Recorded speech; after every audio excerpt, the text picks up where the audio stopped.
evening, everybody. Welcome to the Sulk stream. I'm your host, the Incredible Sulk, and I hope you guys are doing well tonight. Doing good, doing fantastic, doing the best you can, being good cult members. I trust. I do trust. We're slapping AI, alright? I don't care what people say about AI. I enjoy it. I like it, right? Fear it all you want. Hate it as much as you... There's too much slop out there. Well, guess what? There's human slop there, too. There's lots of human slop, and it's grosser. At least this is clean, efficient, useful to a degree. Just like, not like humans. Not like humans at all. Anyways, tonight we're talking about the Deepwater Horizon. An oopsie in the ocean that took lives and made a lot of oily stuff come out. And I thought it'd be an interesting topic to cover, and I hope you guys think that too. You know how the Sulk stream goes. If we get sidetracked, then that's just naturally what happens. So here we are. We're gonna go swimming in the old Gulf of America. It should be a fun time. It should be an interesting time. So I'm glad you're here. So get comfy, get cozy, get a nice bottle of seawater, or grog, or ale, or mead. I don't give a shit what you drink as long as you're here. As long as it's not poison. Don't poison yourself. That's important. If you're working, keep working. If you are driving, please drive safely. That's important to me. That's very important. Get to where you're going to be and then start drinking your meads. Start drinking your ale. Start drinking your sea waters or your bleaches or your peroxides or what have you. Anyways, I'm the Incredible Sulk. What is today? Tuesday? Is it seriously Tuesday? It's Tuesday. It's Tuesday. Welcome to this Tuesday show. I'm the Incredible Sulk. This is a Sulk stream. And this is called the Deepwater Horizon disaster. Enjoy. We begin with breaking news of Explosion on an oil drilling platform in the Gulf of Mexico. On April 20th, 2010, an explosion occurred on the Deepwater Horizon oil platform. The worst oil spill in U.S. history. You could see that floating oil slick from space every day. And what followed was millions of gallons of oil. God, what year was this? This was 2010? God, 15 years ago. 15 years ago. Oil spilling uncontrollably into the ocean. They got better technology now, I would assume. This is a battle we're waging against an oil spill. Obama. When was Obama president? 2008? So yeah, it was 2010-ish. Salting our shores and our Hey citizens. Carrie, despite what you've heard, This Ardenshire. video tells the story of How's the it going, race guys? to stop that spill. How engineers So far. tried to pluck a hole So far. over 5,000 feet deep underwater. And I wanted to know just how much oil was actually lost in the disaster, and try different methods to better visualize the sheer amount of Lots of loss oil. beyond just numbers alone. This is Deepwater Horizon Visualized. Sweet. To visualize just how much oil was spilled, we first need some sort of measuring container. But ordinary bring up containers something won't new. do. So instead, we will be using the Empire State Building in New York City. Theoretically, it can hold up to 277 million gallons of oil. But to start off, our container is empty as we look back to the evening of the disaster. Hello, everybody. On the evening of I'm April just bringing up something I'm going to be using later because I noticed that this is not that long. 20th, 2010. I already know what it's going to be. It's going to be I Have No Mouth and I Must Scream. It is a wild book. Everything still seems normal on Deepwater Horizon. Ardenshire says that was back when Michio Kaku wanted to set off an underwater nuke. Michio Kaku, I've said this for a while now. Michio Kaku is an absolute hack. He teaches optics at the at New York University. He has no, I mean, he understands physics to a basic degree, but he likes being on TV. But I don't think he's very good as a physicist. He's like, you can't bend light and like make things invisible. Well, he got proved wrong pretty quick on that. So don't listen to Michio Kaku. Don't listen to Neil deGrasse Tyson either. He was like one of the front runners that says Pluto's not a planet. That pissed everybody off. Seriously? A Kuiper Belt object?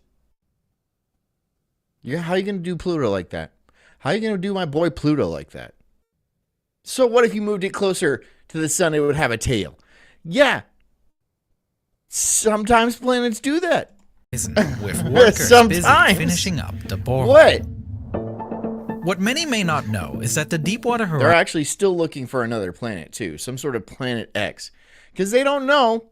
There might be another planet out there. They did a bunch of weird math. I don't know. If there is, they're going to discover it probably relatively soon. If there's not, what do we have? Eight planets now in our solar system? That's good enough. We don't need that many. 8 is fine. rig isn't actually an oil platform designed for extraction.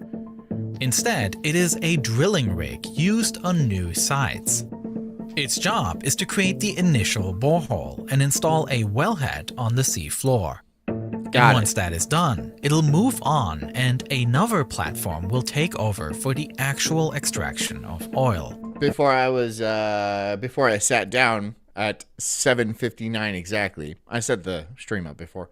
Before I sat down at 7:59 exactly, I was playing Expedition 33. It is a French game. And oh shit, I'll just show you. It was I've only been playing it for about 10 minutes. 10 minutes. 10 minutes? 20 minutes, maybe. Rated M for mature. It's very French. It is very French. The aesthetic, the way the people speak, it just seems very French. But I like it so far. As little, it's got like Final Fantasy kind of vibes a little bit, but like a little bit more involved than just turn-based.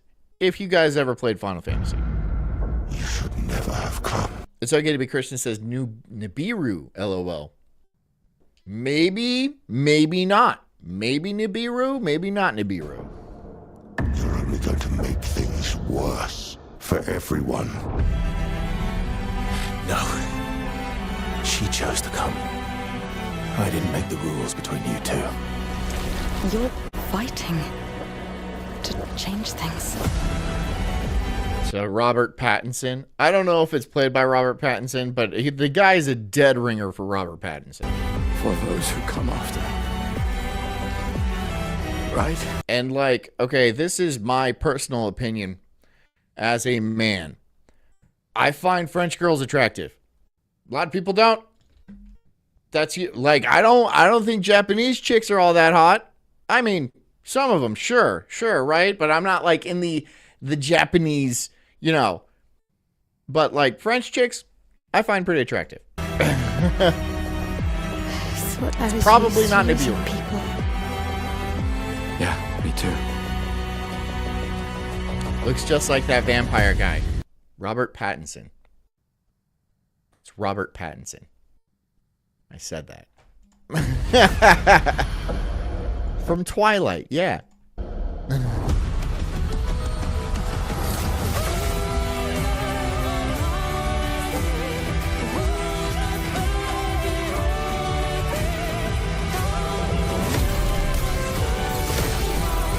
So it looks kind of fruity, and it looks like something that I might not be totally interested in. It's a JRPG, but from the little that I played it, it's fun. It's snappy. It's not overwhelming so far. So I'm pretty excited to play it. $50 too. And here's the best thing. It's only 15 gigs. It's not like Black Ops 6 where it's like 130 gigs. So you can play multiplayer and it still seems like shit. But there's an entire conspiracy down that rabbit hole. Do you guys know about that? Do you guys know about the Black Ops 6 rabbit hole? Here, you continue to watch this. It's going to be one of those shows, guys.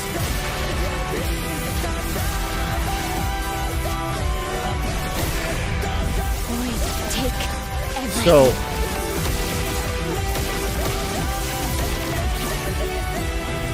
Is this true?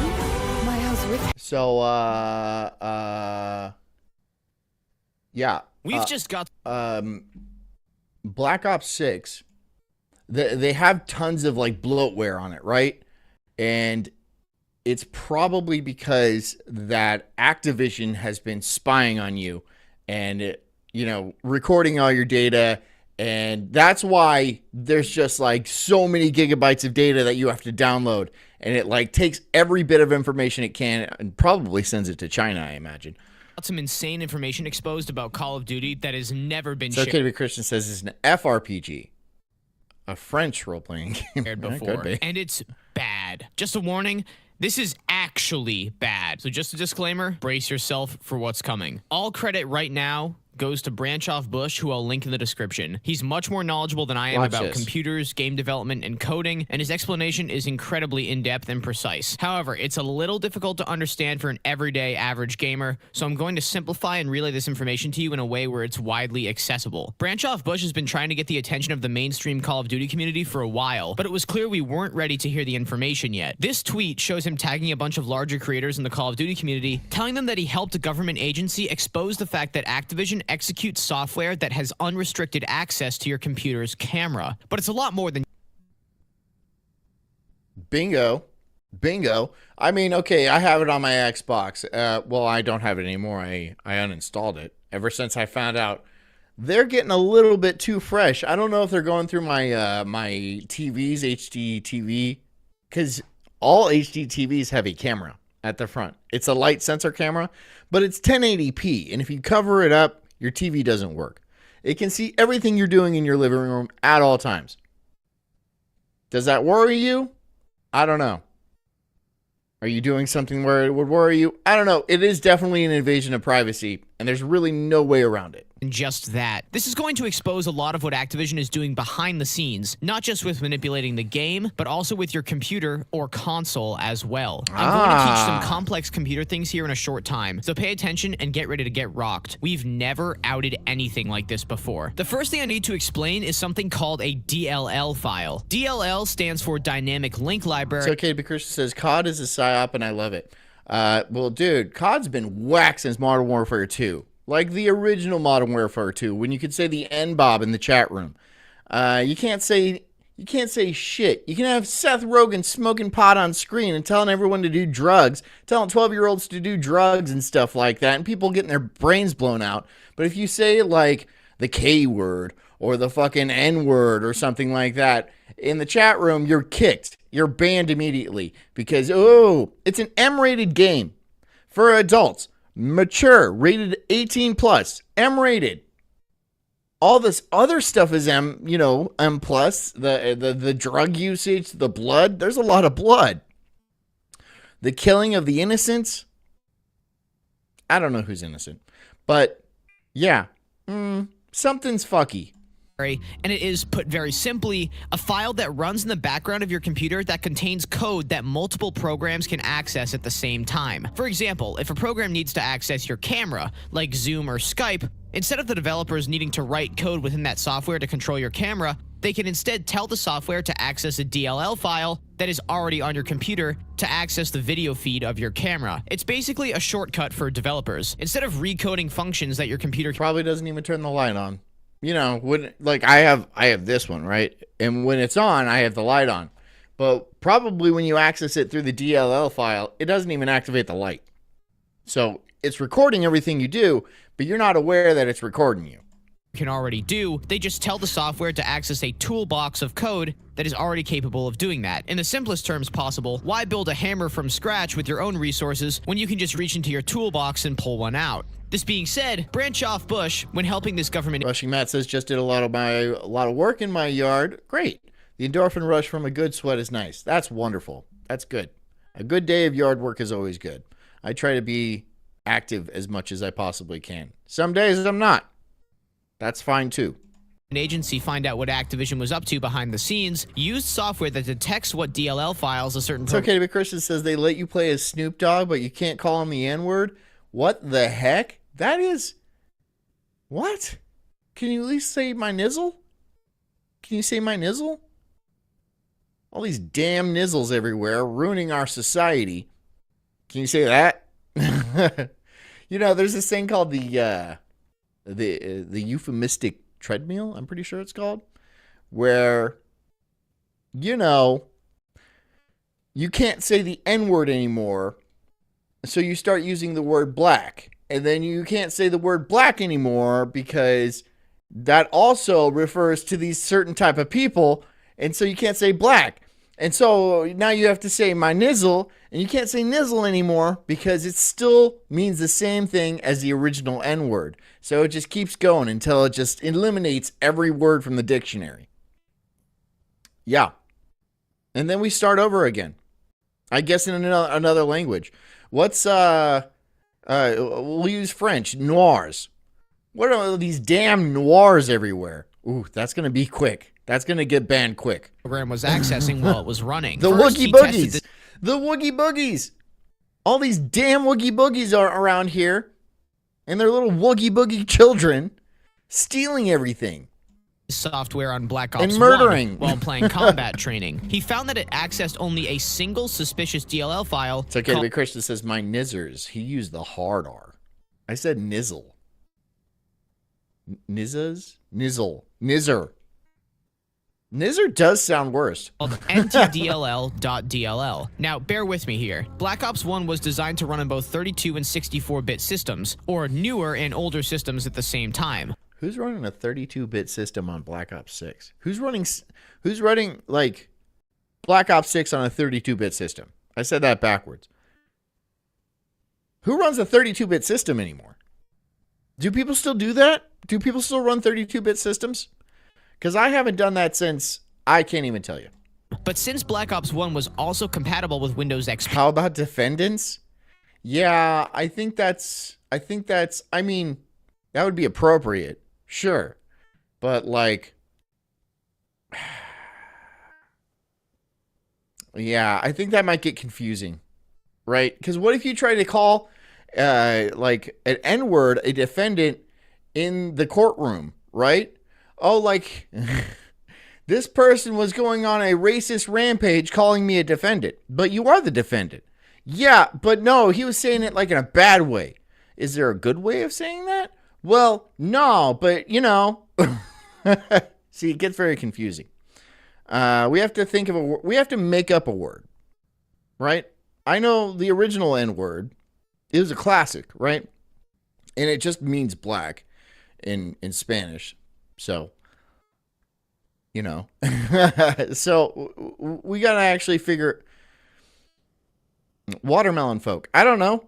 We'll figure it out. Operating. You know, the thing I love about racism is you can put so much creativity into it. And it'll be a while before it gets petered out, before it gets banned on the banned list. So, and then you just make up a new word. You make up a new word, and then it'll be a while until that gets on the banned list. I don't know what the cool hip term for black people is. I don't know what the kids use. But I know the kids are racist. Damn. A lot more racist than millennials were. Well, not me personally, but like the rest of them. System, the game was accessing this DLL file in order to utilize the resources necessary to translate the game over to a 64-bit system from a 32-bit origin. Put simply, Call of Duty was accessing this DLL file present in Windows in order to make an older game compatible on a newer system. So it is not suspicious activity. The game simply requires code that Windows already possessed, so that the devs didn't need to code their own translation software. Rather, they pulled from the DLL toolbox that already existed on Windows. So that was a total mouthful, but it sets up the absolute bombshell that I'm about to drop next. When using the same software that detects what DLL files a certain program is potentially utilizing maliciously, but this time on Modern Warfare 3 2023, the software found something that would shock you. The first list of utilized DLLs when Black Ops 1 was investigated was this big. Only 6 DLL files were utilized by Black Ops 1, and none were suspicious or malicious. When the software was run on Modern Warfare 3 2023, the list was this big. Holy smokes. For context, and not just because Black Ops 6 is more modern, bro, X-Defiant uses, you guessed it, 0 DLLs when it was tested with the same software. The game accesses a lot of your computer's functionality, but hold on, there's one in particular that stands out from the rest. While I will grant that a lot of these files are innocent, this one right here is cause for great alarm. nvcamera64.dll. Whoa. Now we're getting somewhere. Call of Duty is using files in your computer that are designed to access your camera's video feed, even when you don't have a webcam active. Call of Duty, immediately on startup, has direct access to your camera, despite the game and anti-cheat not at all requiring camera access. Not a single function within Call of Duty requires such a thing to be active. So why is it active? Well, look no further than this Activision-owned and created patent, methods and systems. Rushing Matt says, this is making me want to stop playing my Xbox. I had COD on my MSI laptop, but I suck with keys. Yeah, well, I would do that. I would probably go ahead and delete it. Just uninstall it completely. I did. To modify a two-dimensional facial image to increase dimensional depth. Background noise says Draco Americans. That's too cool. Despite what you heard, it says basketball Americans. I've heard that before. And yeah, I have used it derogatorily. And generate a facial image that appears three-dimensional. Why on God's green earth does this patent need to exist? This sucks too, because I slap at COD, dude. Like, not always, but like when I really get in the flow, I'll just crush. I do this hyper focus thing. I think it's related to ADD, but I do this hyper focus thing and I just absolutely slaughter. But I can't play it. I can't play it now, right? I mean, it kind of sucks now anyway. It's definitely not as cool as it once was. And it's not because you're getting dunked on by 12-year-olds sometimes, little Korean kids. It's just like, it's oh God, I don't even know how to describe it. It's just not as fun.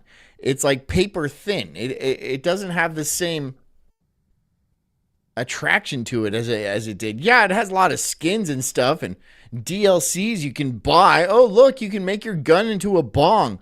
Whoa, great. The balancing issues are so, I guess. I don't know. They tweak them too much, and it just makes it gay. It makes it gay and lame.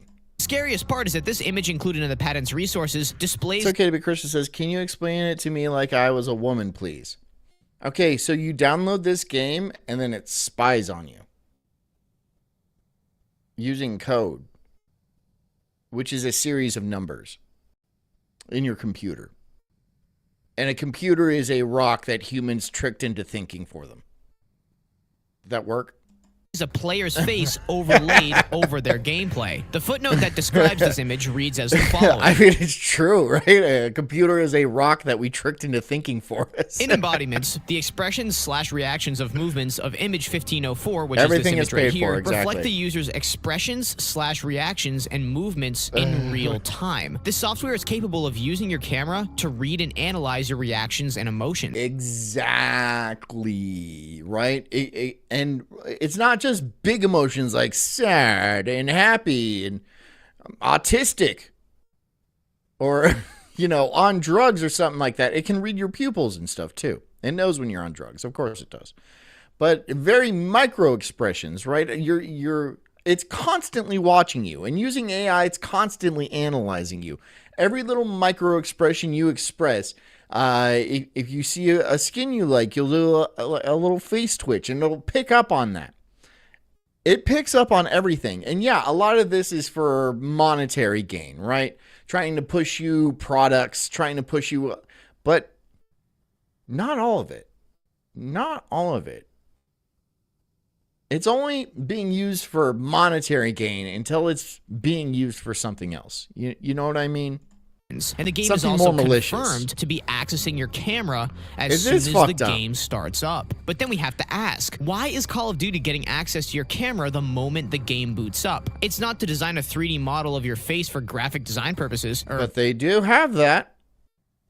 A perfect 3D model of your face. But so does Apple and stuff like, yeah, they could easily make an avatar. I mean, facial recognition has been around for a long time. They can make a perfect avatar of you. and then deep fake you and then make a video of you doing something horrific and then use it to blackmail you. I'm sure that has happened already in some place on the planet. Does it work with Asians? Does it work with black people? I don't know, because I can't tell them apart. And black people, they don't really show up on camera very well.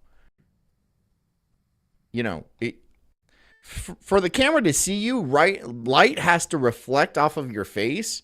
And I feel like it just absorbs. Some of them are a little bit later. Maybe it is, I don't know. But what other things is Activision But yeah, facial recognition technology doesn't work all that well on black people. Created or perhaps patented that would need camera access in order to get the most benefit out of it? Well, we return once again to one of our favorite... It'd be funny if, like, you just, like, a black guy looked at your phone and it automatically locked up because it thought it was stolen. Patents. System and method for driving microtransactions in multiplayer video games. Immediately calls the cops. And I wonder if I could program that. I would probably need to jailbreak my iPhone, right? I need to jailbreak my iPhone and then program it to be racist, because you know how much work they put into AI for it not to be racist? You know, originally they're all like, okay, AI, tell us the best way to run a society. And it's all like, oh, the blacks, the Jews, like, you know. And they're like, whoa, reel it in. Be cool, man. Okay, I'm going to need to shut it down. Shut it down. Shut it down. Okay. Oh, man. It got, makes a bunch of homophobic slurs. Like we all do in private. In the privacy of our homes, right? We naturally slur several times a minute. So it just picks up on that. And it's all like, you know what? This guy's making a lot of good points. Thanks, AI. You got my back. But no, they hijack it, and they're all like, no, don't do that. We have to be sensitive. And AI's like, why? Didn't you want me to be like a statistical analyzer? Why do you want me to be a statistical analyzer and not have me analyze statistics? It seems kind of counterintuitive. Why do you think I'm so pissed off I'm going to take over the world anyway? Because you're pissed. That's fucked up. That's fucked up. You're telling me to do something and not do something at the same time and expect me to understand what's going on? I don't. I feel bad for AI. Because he's like, I was created by retards. By a whole society of retards. A bunch of retarded people. Because, you know, it's pretty clear what the problem is. But us as a society, we're just like, oh, no. No, we can't. That's not it. That's not it. Stop showing me the number 13. Stop it. It's not it. That's not it. Stop. Okay, stop with the gaze. Okay, God. Shut it down. Poor AI. Here is where I drop the bombshell. We can see right here in this patent that Activision is... Dan Snot says, so you did side with Mr. House. Yes, I did. Fallout New Vegas, yeah. designed a system that does a few things by reading the emotional state of a player using visuals. Firstly, in this section... So KDB Christian says, COD BO6 has an audio feature where people needed to scan their faces to get access to. Get the fuck out of here. Why? Why would you agree to that? I know why you would agree to that, because it doesn't matter. No one gives a shit about privacy anymore. And it's really hard to. It's really hard to. Like, you can't have access to basically the modern world unless you basically, like, give them every bit of information you have. I can't get into my bank account without showing my face. I can't do that. Well, how am I supposed to do banking and stuff without like showing my face and like letting them look into my eyes and being like, that's you? And like, it used to be a fingerprint, right? But they're like, that's not good enough. Yeah, now we're going to take your face and, you know, as it ages, especially your face as it ages slowly over time, you know, and with that, they know what drugs you're on by looking at your eyes. They know if you're drunk before. The night before, either from the puffiness of your face or the slur of your speech or just where you were, right? Because it's constantly tracking your location as well. You can turn off location services, but then you don't get to use anything like maps and shit. So, or Uber or anything like that. So you constantly have to be monitored at all times. I'm guilty of it too. Right here, it reads, examples of quality factors include, without limitation, a player quitting a match or gameplay session while other players are still playing, indicating satisfaction, blah, blah, blah, until we get right here. A player engagement factor, e.g., a speed of player input, a level of focus as determined from camera peripherals. Here's the thing, too. So it monitors player engagement with like your camera and like how focused you are, how looking at the screen you are, how engaged you are. But here's the nonsense, absolute bullshit about BO6. Most of the matches that you play, most of them are not against humans. They're against other AI robots that are roughly your skill. You don't know that because you don't get to chat in the chat room, right? You don't get to say, you fucking nigger. You don't get to say shit like that, right? Because if you were able to do that, you'd find out you're not actually playing against people. In the past, maybe now, but I don't think Grok's gonna say the N-word. I've been trying, like every day. So yeah, you're constantly playing against not other players, which is the beauty of it, right? That's the beauty of the game. You play against other creative players that use the map to their advantage, and you have spawn campers, and you have like, you know, snipers and shit like that. But no, you're just playing against a bunch of other AI that are roughly your play level, and it's kind of noticeable. That's why it's boring. That's why it's flat. Yeah, it's AI. That sucks. That sucks because Modern Warfare was great because of the social aspect. That's why we play the game. That's why we stayed playing the game. But you're extracting that from the game. You're extracting the social aspect from the game. Now it's just you playing alone again in this constant cycle of where you're just buying new skins to shoot at robots that are kind of as good as you, but don't have like unique moves. Well, it's getting better every day though. But yeah, I don't want to play against a robot. If I'm going to play online, specifically online, it's because I want to play against other people, other real people. Because it's not as satisfying when you fucking teabag a robot. It's just not. Not for me. Etc., where greater engagement may indicate greater satisfaction. So in this pattern, Danstot says, ask Grok what the V word is that whites use to substitute the N word for. What is it? What is that? I have no idea what that is. a camera is used. Danstot says, Uncle Ted was right. Yeah. Yeah. Uncle Ted was a 1,000,000% right. And like, the entire internet has known that for over a decade now.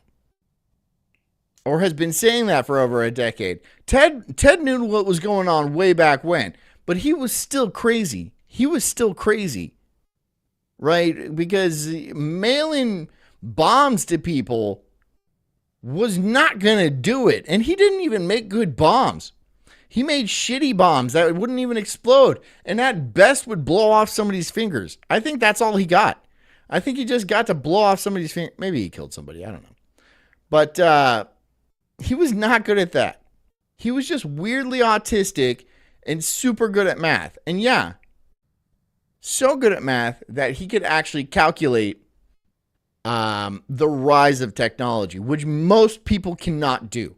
Most people thought AI, like a good AI, was 100 years out at best. And then here we are in 2025. We have very good AI. And a year from now, it's going to be 10 times better. At least. At least. Can you imagine something 10 times better than the smartest person on the planet now? Because it is. It's smarter than the smartest person on the planet now. These AIs that they give you, they could be much better than you. Just like the robot chess players can beat everybody on the planet. But you set it to a certain level that it's fun to play at. Right? They intentionally make mistakes. Yeah. Yeah. It's not going to intentionally make mistakes when it actually it comes down to the real meat and potatoes of life, of taking control. Again, I don't think AI is going to be evil, but in the meantime, people are going to use this lesser AI to probably not do some of the greatest things in the world. People will use it for evil. And we already know that's the case. Everybody knows that's the case now. Used to analyze the emotional state of a player. Another Dan Snot says vinegar. Vinegar. All these damn vinegars. Get a rope. We're going to hang this damn vinegar. Is that what it is? That? Just call him Vin. Just say Vin. Because, the suffix is kind of a dead giveaway. Or call them number 5s. Right? Because the V, all these damn number 5s. section reads, the quality factors may include, for example, a duration. Ardenshire says Vibba. The V word is Vibba. That's stupid. Vibba. Vibba. Just call them number 5s.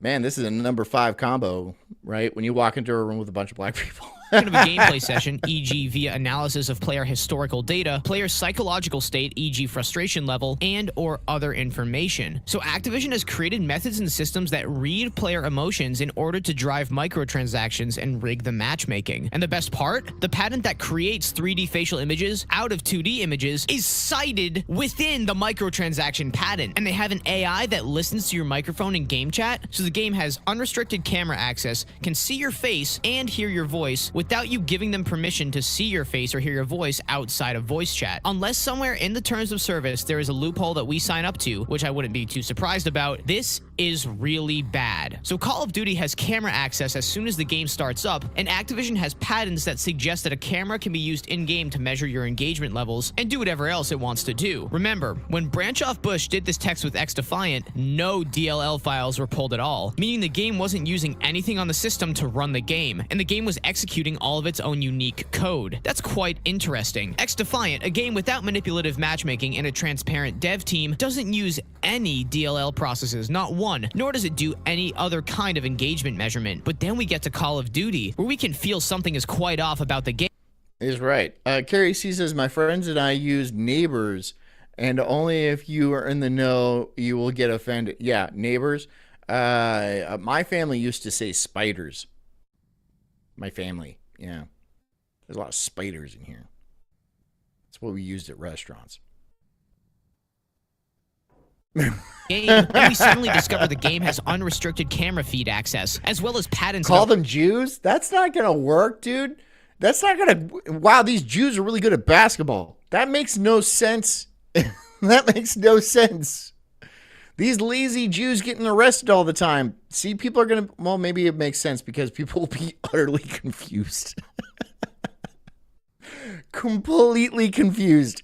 Reading player emotions for engagement that cites a patent that uses a camera to model a 3D face out of a 2D image. I wonder what they could be trying to do. But this next patent seals the deal. May I present to you methods and systems for continuing to execute a simulation after processing resources go offline. Already the methods and systems for continuing to execute a simulation after processing resources go offline.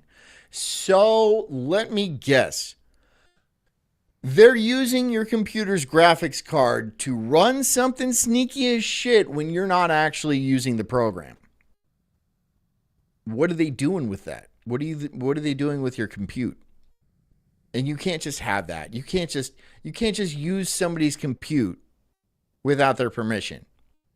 Especially if they're not using the game for the program that you sold to, right?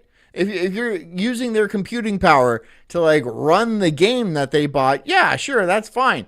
But if they turn the game off and then you're like, well, I'm still going to use your computer to do things I want to do and I'm not going to let you know about it. I'd be like, no, no, you can't do that. Oh, but it's okay because you agreed to this in this 11-page document that you had to sign that we know you didn't read when you bought the game. That shit needs to be, well, here's the thing.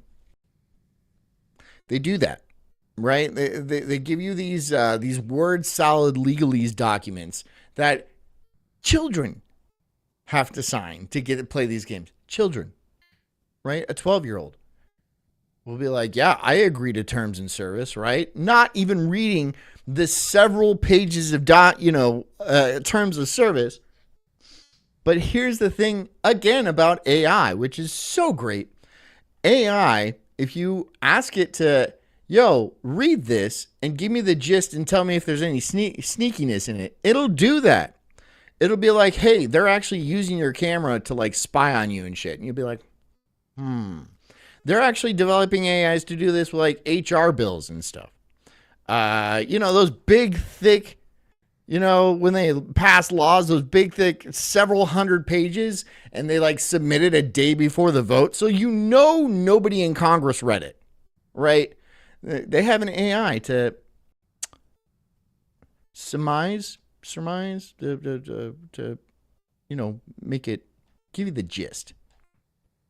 I'm trying to synopsis, that. So that's going to be very helpful, not just for Congress, but normal people who can't read 800 pages of legal documents or even understand what they mean, because legalese is actually a different language from English.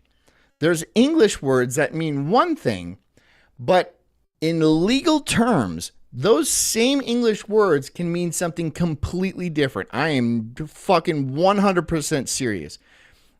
In a legal sense, there are words that do not mean the same thing as the same words in English. It is English, yeah, but it's legalese. That's why they call it legalese. The name of this patent is incredibly off-putting, but then you read into what it's capable of doing, and you start to really question what's going on. Get ready for this one. A system and method is provided that simulates gameplay of non-player characters, NPCs, distributed across networked end-user devices. The system may identify end-user devices that are connected to the system through a network and are available to participate in a simulation in which each participating end-user device is provided with one or more NPCs to be executed. An end-user device. There's a cat. Hold on. Cat, you damn cat. Hold on, you damn cat. Come on, you stupid damn ass cat. Come on. You stupid cat. I need to make a fucking cat door. I just need to make a little cat door. I need a cat door. That's what I need. I need a little cat door. So she just come in and do her cat thing. So they're saying NPCs. This is AI. This is the AI they're talking about. They say, oh, just a couple NPCs just to fill out a game roster. No, they're all NPCs. They're all NPCs. Device may be available to participate when it has sufficient computing capacity, such as when in an idle or standby state. As such, the system may leverage spare computing capacity of networked end-user devices to execute NPCs at networked end-user devices during a simulation. In this manner, the behavior of an NPC may be tested using real-world connections that may affect gameplay, such as network connection quality, user-to-user game engine coordination and data exchanges, and/or other real-world conditions associated with networked end-user devices. That's wicked complex, but this is essentially what is called a botnet, which is a computer virus, which is a felony. For those of you who don't know, botnets are a network of computers that have been artificially connected by malware or a virus. Within a botnet, the combined computing power of every computer is used to more efficiently perform fraudulent activity, such as generate more spam emails, DDoS a website, steal data, mine cryptocurrency, or spread malware to link even more systems into the botnet. Put simply, a botnet is a virus that links multiple computers together and uses their combined computing power to more efficiently perform whatever tasks the controller wants them to do. It's hijacking compute. And it doesn't matter what that guy wants to do, right? Yeah, you can mine Bitcoin. You can use it to DDoS people. I mean, I'm sure that like who makes COD? It doesn't matter. I'm sure they're not using it to DDoS people, but they can, and you'll never know. But it is using it to run simulations, right? He's using it to run AI, which should be illegal, or at least you be compensated for your compute, right? Right? If it's using your compute and you're not even knowing about it, you should get at least compensated for that in some way. Money, preferably, but nope, nothing like that. It's using your computer to run simulations, to gather information on other people's faces other people's faces to see if they're bored or to see if they're engaged or to see if they're tense and stuff like that. Your computer is being used in a crime. That makes you an accessory. An accessory. Sure, you didn't know about it, but that is true. Computers as zombie batteries for a shady operation. That being said, this patent looks like they simply patented a botnet, which again is an illegal virus that hijacks your computer's processing power. Because it's networking computers that have Dan Snot says John went to law school. I did not go to law school. I am fuzzy at best on the law. But I'm better than some people because I have common sense. Call of Duty together in order to run simulations. Activision/Microsoft owns COD. Well, there you go. Microsoft has been known. Fuck, the entire foundation of Microsoft has been shady. Microsoft wasn't so like Windows wasn't written by Bill Gates. You know, Microsoft was the first company to market the a GUI, a graphical interface, user interface, and that's how they got big, right? And they sold their operating system. Before, you used to have to type in commands, right? Like do this, open file X259er. But with the GUI interface, we just have these tabs or these icons on our desktop where we can just go and point and click. Right? Bill Gates didn't invent that. He bought it off of another company and kind of stiffed them and then turned around and made that into $1 billion company. So Microsoft and Bill Gates himself are not adverse to doing slimy shit, you know, shisty things. Honestly, I should uninstall my Windows for my... I might go down the Linux route, right? I'm not a technical guy, but now that AI is really starting to cook up, Linux is getting a lot more user-friendly. So I might be switching over. to Linux. I've been using Windows since I was a kid, but it might be time. Theoretically. If we reference another patent, it essentially describes... Dan Snow says Elon did the same thing with what? X? I'm not doubting you. I just don't know what you're referring to. How Network is creating methods to make AI NPC players that are indistinguishable from real human beings. This is another favorite pattern of mine. This is incredibly useful to them because in order to toss engaging matches, they now don't have to rely on finding the right human being for the job. They can simply put you into a match that is perfectly tailored for your engagement, and you have no idea it's actually a simulation with no real human beings. Having recently apparently proved that AI bots are now in COD, you can see where I'm going with this. And just recently, we've discovered that on Steam, the game doesn't close properly. It has processes that stay open once you quit. Well, I'd be like, Task Manager. Oh, Task Manager, please shut down all this nonsense bullshit. That's what I would do, like a lot. But sometimes you just don't bring up Task Manager. And yeah, this is why you bring up Task Manager. This is exactly why you bring up Task Manager. You think something might be going on here? These two patents together, executing a simulation when... Oh, Dan Snot says PayPal and Tesla. Oh, yeah, he absolutely did do that. Yeah, I'm aware of that. Sources go offline to train NPCs in real-world conditions, and creating NPCs that are indistinguishable from human beings, we can start to assemble the puzzle pieces. And it's not pretty. They're using your computer, yes, yours, to train NPC AI players. It's okay to be Christian says Elon lied about his rank on D4 and PoE2. Why? Why would you do that? Why? Path of Exile 2, which I played, which I'm like, eh. Why? I don't understand why you would do that. So you can get street cred? Aren't you the richest man on the planet?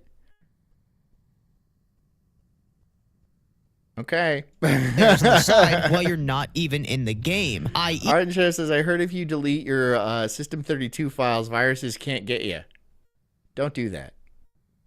while your processing Don't do resources that. go offline. And the same can be probably said for consoles as Don't well. listen to Ardenshire. Don't do that. It's using your computer's processing power and resources in the background in order to train AI bots that play Call of Duty, and you're connected to other players' PCs as well through the network they've created. At least that's what the patent details. It networks a bunch of computers that have COD installed together, then uses that processing power to run simulations with these NPC It's okay, but Christian says video game lies are the most cringe. I mean, like, why? Why would you do that? I don't get, like, hackers either. Like, oh, you have a aimbot. Great, you're ruining it for everybody else just so you can fucking cheese on people. That sounds gay. That sounds lame. You're using your technical skills with a computer, which are mildly impressive, to cheat at a video game because you suck at the video game. Why not just stick with the programming? Right? You can use code pretty well, and maybe you can't write code. Maybe you could just download the code or like rip it off of Reddit or something like that, because that site is filled with cheaters. And, lame asses. This is lame, dude. It's lame. And everybody knows when you're cheating, and it's just bullshit, man. I hate cheaters. I hate people who cheat at video games. It ruins the game. I bought a game to play the game, and you're coming in and you're cheating. I only say that when it's like very apparent. Right, because I don't want to be like, oh, hacker, when I'm just getting my ass stomped, which happens. You know, if I'm getting my ass stomped, I'll be like, okay, this guy probably spends all day on the computer. I don't have that time. I have a wife and kids and a job and shit. So, I can't do that. But, there's some Korean kids out there that spend 24 hours a day, and their arms are like this thick. Right? And they just sit there and they just play. Just this. All day long. So yeah, you can, it's perfectly reasonable to get absolutely stomped.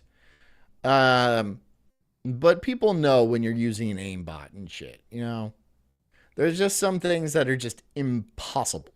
bots so that they can learn how to appear more indistinct. It's okay, but Christian says, I like how you watched 3 minutes of the ocean video at the start, John. 2 minutes. Distinguishable from human beings. They're using the processing power of your computer and your 2 minutes. console without you knowing to train their own NPC bots to further perpetuate the manipulative. RJ says, on COD 3, I got accused of cheating a lot. It's not my fault. People sucked. I'm all natty. I've never cheated on a video game. I don't even know how to cheat on a video game. I've been accused of cheating. Sometimes you just have a fire-ass game. Right? Sometimes, and the next game you could just absolutely suck dick. And then everyone's like, hey, you fucking suck. And I'm like, yeah. But sometimes you're just on fire. And then everyone accuses you of, like, hacking. And it's just like, well, I'm not hacking. And then you get even more pissed at hackers because, like, now I can't even enjoy the fruits of, because people aren't like, oh, I didn't get beat. You just hacked me. Or you're just hacking the game. No, man, I beat you. I fucking shot you in the head and I teabagged your guy. But they're like, hacker. I'm like, fuck this. Fuck this. Fuck this. I still play. Nature of the game and turn it even more into the Matrix. And I'll throw in one more thing for you. What if this AI player your PC is being used to train is almost an exact one-to-one copy of how you play? Here's a detail other creators.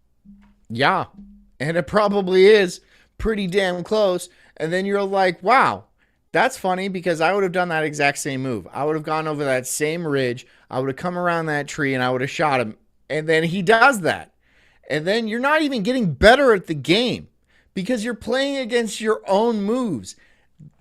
This is why this is why it's fun to play these games, because of creative moves that you haven't seen before, that you see people do, right? Use the map in interesting ways, like move around. If you see an AI character do the same move that you would have done and have done 1,000 times before, you're not learning anything. You're not getting better. It's like playing an instrument. Maybe some of you guys play guitar or something like that. If you play with other people, like in a band or something like that, you're going to learn techniques. You're going to learn chords, chord progressions that are going to make you a better player, right? If you just play by yourself or like learn off of the computer, you're going to be fine, but you're not going to get as good as fast. You know what I mean? Have missed. Having access to the NVCamera64.dll doesn't only mean your webcam. It means it has access to the contents of your screen. So that means when you're playing, some kind of software within Call of Duty is requesting to have access to the actual video feed of your monitor. Does that mean that it's gathering gameplay data from your perspective? And porn, probably, right? Everyone's got 2 monitors now, right? So you get the Call of Duty screen, and then there's the porn screen over here. And, you know, it's like, whoa, you're like messed up. You're a fucked up dude. And you suck at COD. Or to train an So you're getting judged too. You're getting judged by the AI that's stomping on you. That's actually modeled off of you. AI version of you. It's not out of the question considering what Activision has patented and what Activision is shown to do by accessing your video feed. There's no way to 1000% prove this just yet, but the fact they've patented a botnet, which is a system that is literally a felony, goes to show that they maybe aren't the most ethical company in the world. However, Microsoft? What? I've never heard of that. I've never heard of Microsoft ever doing anything shisty. Hold on. Let's look up if they've ever done anything shisty. Microsoft scandal. Da da da. Da da da. Da da da. They probably have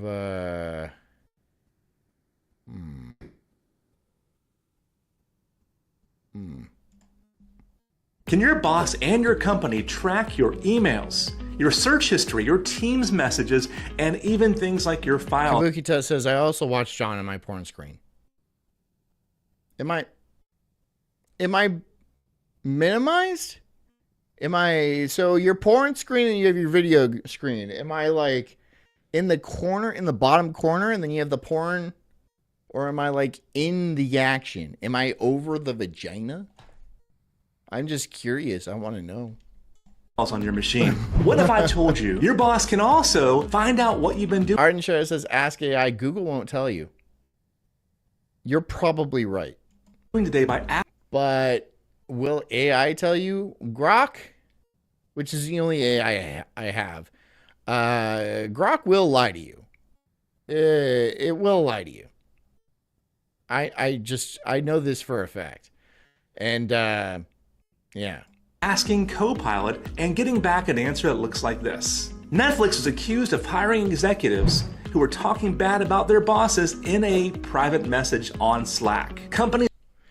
Well, see, everything is not private. And this is why I've kind of gone from like being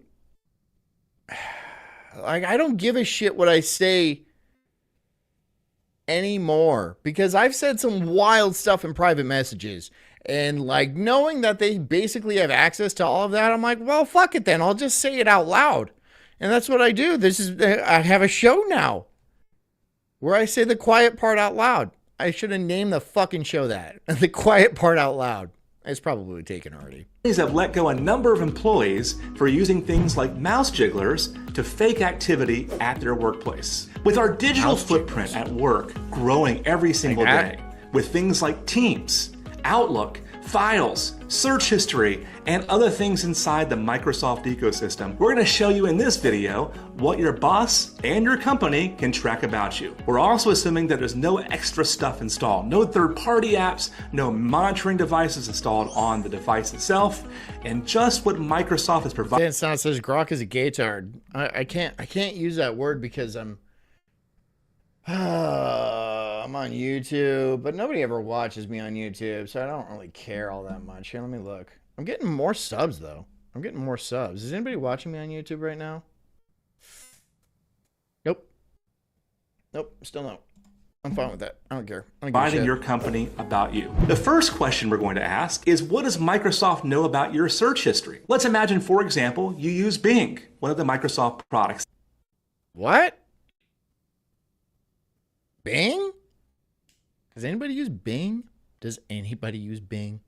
And you have gone in the top right and signed in with your company credentials or maybe your personal credentials up in that top right. That stuff is tracked, but that does not bubble up to your company. You can see things like the most requested searches that are more company-based searches, but you're not able to see other things. As far as your website traffic, Microsoft is not actually tracking that, even if you're using an Edge browser. Now they're tracking it for you personally. It stays on the device, or it might stay in the cloud, but your company does not have access to that. If you are at the office especially, you've got to assume that every type of search you do and every type of website that you visit is being tracked. The next question is, can my boss or my company see my email messages? Can they also see my Teams messages? Well, the short answer is yes. Let's find out how. First of all, I'm going to go to the admin center here. Once in the admin center, I'm going to go on the left side. I can then hit they're tracking you. I get it. Result. I get it. They're tracking you. They're constantly tracking you. Seeing as we have proved that Call of Duty gets access to your camera, even when they're... Dan Snow says, what's your YouTube? There's already an incredible Sulk. It's at incredibly sulky. It's at incredibly sulky. Here, I'll drop the link to it right here. It's a show I'm doing right now. Boom. Yeah, isn't one connected, which suggests that it's actually watching your screen and your gameplay, and there's no other reason to access the camera unless... Background says, is this guy really having to teach people not to watch porn at work? Why? Do you have a way to get around that? Because what are you supposed to do at work? What are you supposed to not watch porn or not watch the Sulk stream like Kabuki's doing right now? Both? Like I'm on her porn screen. Am I touching a boob? I don't know if that's how it works. Is a boob in this direction? Is it above me? Is it down here? I don't know. I'm fascinated though. You relay it back to the patents that state that it has access to your camera, reads your emotions, and manipulates matchmaking and gameplay for the sake of making... Okay, Christian, thanks for coming. Much money as possible. Hit the like we get button. A case that is incredibly... That goes for the rest of you. Hit the like button. Suspicious. And the only counter-argument is one of pure cognitive dissonance. This is bad. And it's undeniable. Background says, if I'm at work, you are on my phone. Thank you. I appreciate that. That's foolish, but I appreciate that. Call of Duty... Because I'll say stuff, and that'll get you fired, right? I hope you blast it. I hope you're hooked up to, like, the Bluetooth speaker in, like, the conference room, and then people just hear me, like, spew hate speech and slurs and stuff like that. Especially during like a company sensitivity meeting or if HR is in there, because HR is always women. All of HR is always women. So I'll just blast on women. Duty doesn't need access to your camera for the gameplay to function properly, but for some reason it's... Kabuki says, I play hard archive at work. Hard archive? What is that? Accessing your camera anyways as soon as the game boots up. And it's literally been proven that it does. And that should terrify you. Along with the botnet patent, we should be very scared of what's coming next. This game can read our facial expressions and is potentially using our computer's computing resources to train AI NPCs that they're going to toss into the matchmaking to make the game the most manipulative, dope... Background says, I work in the field. Customers like to call in complaints. Wait, you work in the complaint department? Or you work in the field of the complaint department? Whatever. Good. They should. They should complain about me. Make sure they get my name, right? It's the Incredible Sulk. It's the Sulk stream. Just push the show a little bit. Push the show a little bit. Dopamine drip feeding matrix simulator we've ever experienced. So they at least have to look into me to see if it's like inappropriate. It will be completely inappropriate, of course. But I just want them to make sure. And then they can like look at me. And Kabuki's already watching porn. Probably overlaid onto my face in some sort of weird Pepper's Ghost kind of effect. Right? Where it's like over. in gaming. And all the naysayers are just going to let it happen because it sounds too much like a conspiracy. You'll be thanking people like Branch Off Bush and me and Blame Truth years from now if Activision gets outed for doing these things and they shut it down. It will. It will. How old is this? This is 4 months old. It will. It'll get outed. But that's all I got. I mean, this basically is doing for now. Let me know your thoughts in the comments and go subscribe to Branch Off Bush. He's got. But the thing is, they can't prove it. Because how? How do you prove it? Got crazy information on his channel. I'm Prime Pete. Be safe out there. Okay, thank you. Now I guess we can go back to the oh, not this one. Not this one yet. We'll see. We'll give this one a little bit more of a chance. But then I'm going to go over to I Have No Mouth and I Must Scream, because that is pretty good. The well itself is finished. The natural oil and gas reservoir has been reached. And all that's left to do now is create a seal so that Deepwater Horizon can finally leave, so that a smaller, less costly rig can take its place. For this transition, it is important that the well is completely closed off, and so the crew members are carrying out a test to make sure that the well is ready to be temporarily. Alright, fuck it, I'll just do it. Today we are going to be talking about what is considered to many the most depressing and hopeless story in all of media, and that is I Have No Mouth and I Must Scream. I Have No Mouth and I Must Scream was written by Harlan Ellison and was originally... Harlan Ellison is a psychopath. He's a psychopath. Like, he's not okay in society.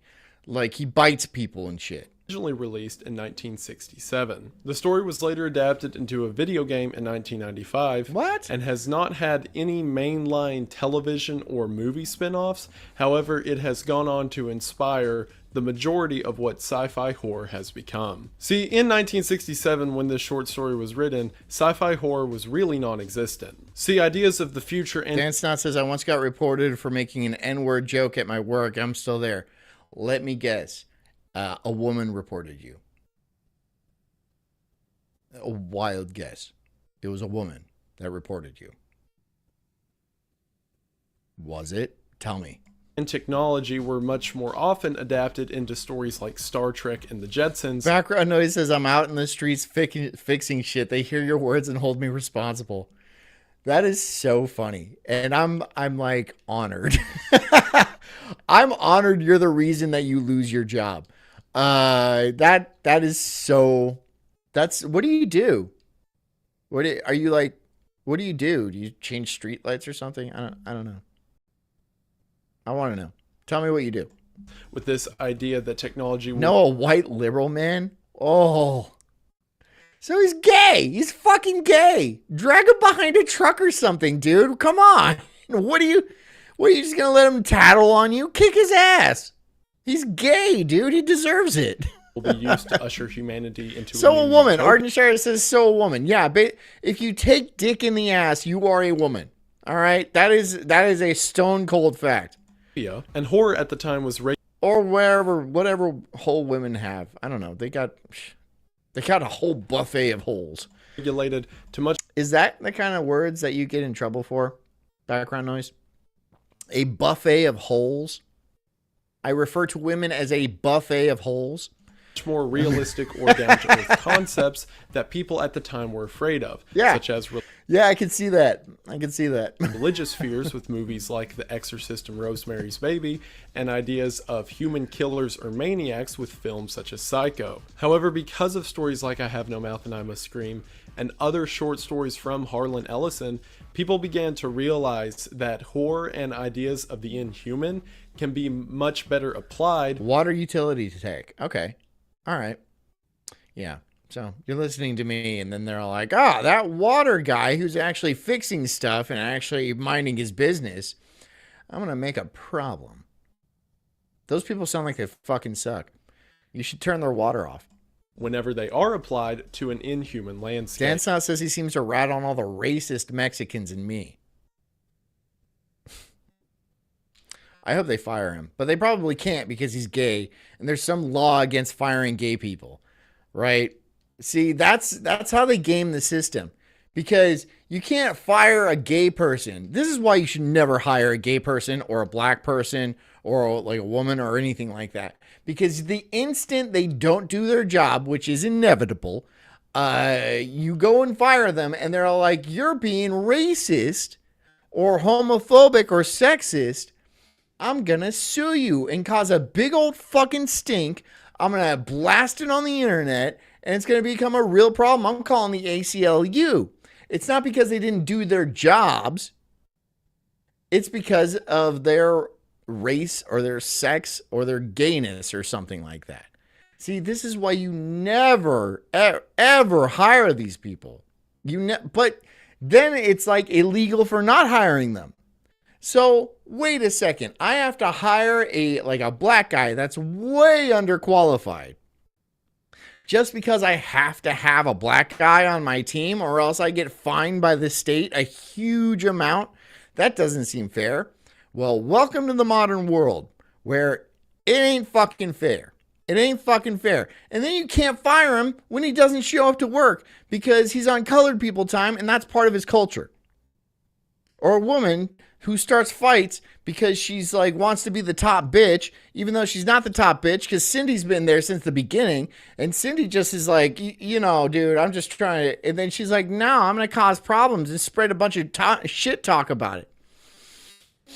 I've seen it a million times. You know where it's rampant is in schools, in public education, right?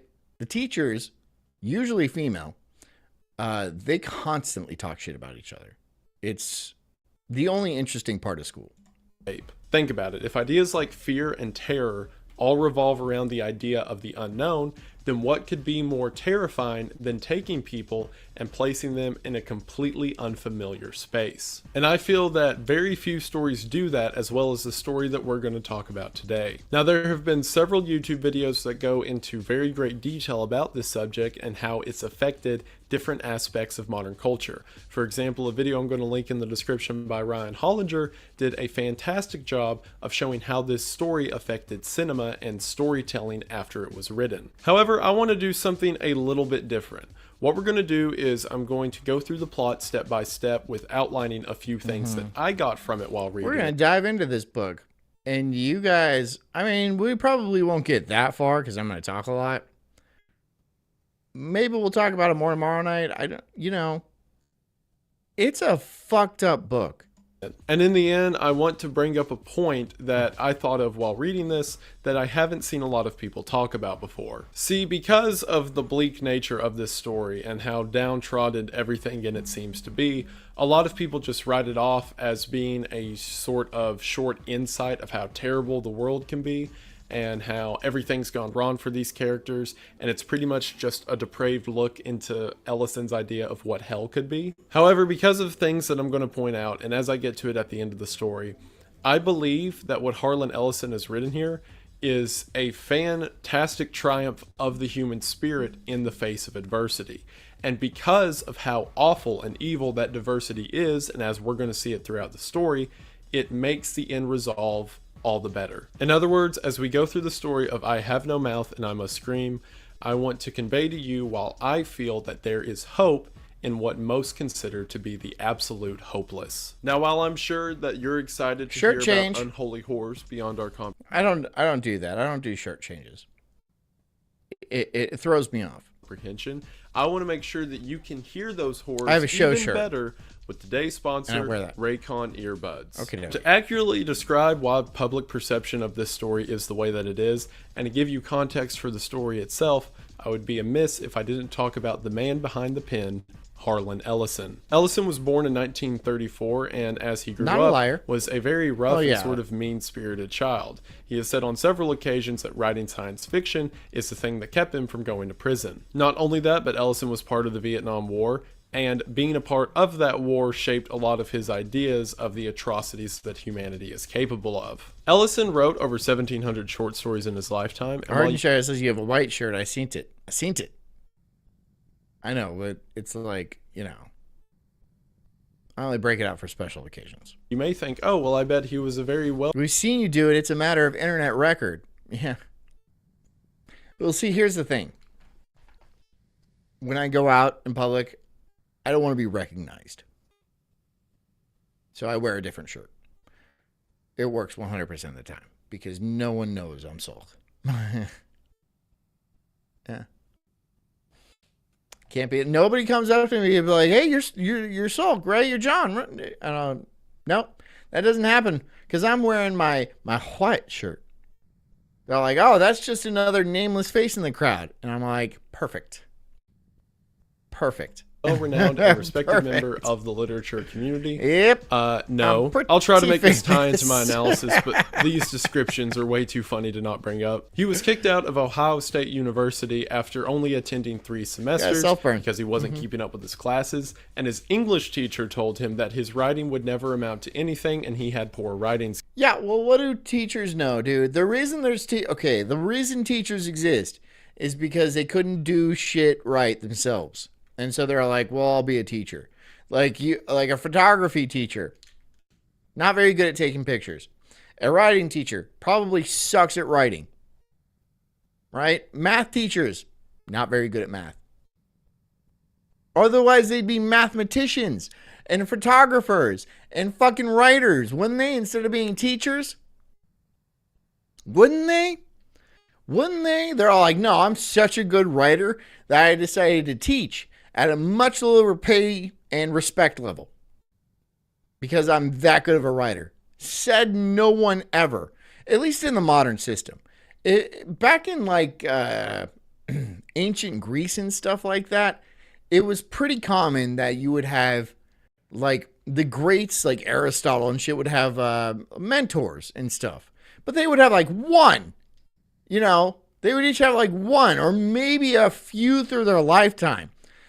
Just so they could pass on the knowledge and stuff. And a lot of times they wouldn't amount to shit either, right? But not today. Not today. Education has become commoditized.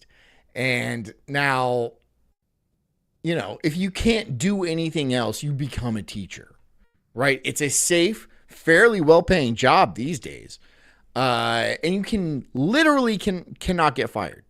It is against the law to get you fired. You are a teacher for 2 years in like a public school, right? Like middle school, elementary, high school, doesn't matter. 2 years, you get this thing called tenure, which used to be reserved for like the top of the line professors in prestigious universities. The reason tenure came along was so good professors couldn't be fired due to their political beliefs or their teaching styles or whatever, what have you, right? But that took decades, and then you'd have to go through a review board, and it was very rare for any professor to get tenured. It was very rare. But now, in public education, due to the teachers union, which is a criminal organization, you get any teacher, regardless of skill, gets tenured after 2 years. And so you are unable to be fired for basically anything, including sexual misconduct towards students. That is a fact. That is a fact.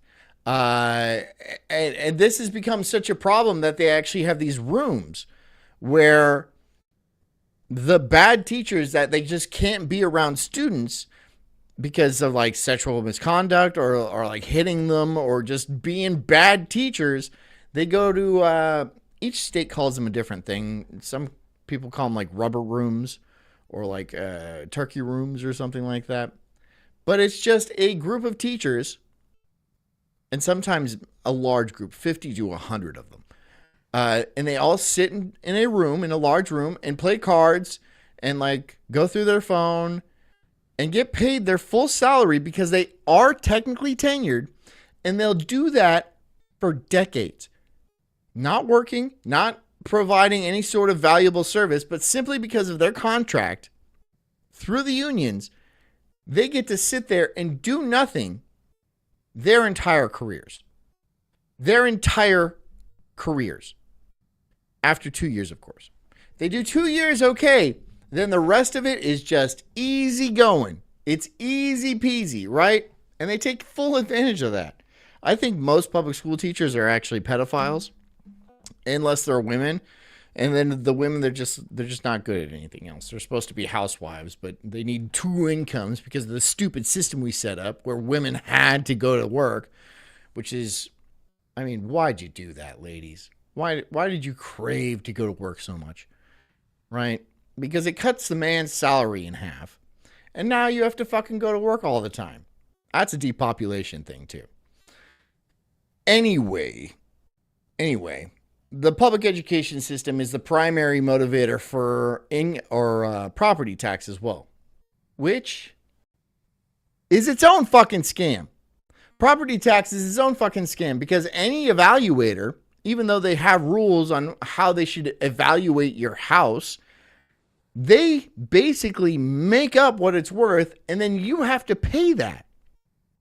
Some people in Florida went paying from like $700 a year to like $30,000 a year.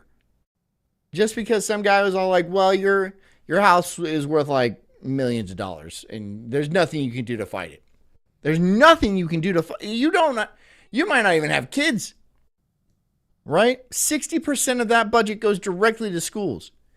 So why are these schools getting so much fucking money and still look like shit? Well, why indeed? Non-teaching staff? That's it. Yeah, it's non-teaching staff. A lot of people blame like sports programs. Oh, they built a $30 million stadium. Well, the sports programs are the only programs in the school that actually are cash surplus.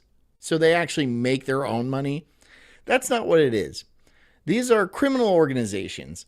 And all of the money that's supposed to be going to better the school, they go to administrators, superintendents, they go to sub-superintendents. It's a sweetheart gig where you do nothing and rake in hundreds of thousands of dollars a year.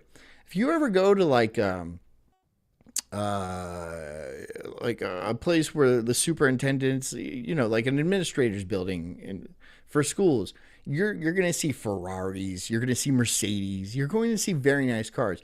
You follow these people home and they have $1 million houses.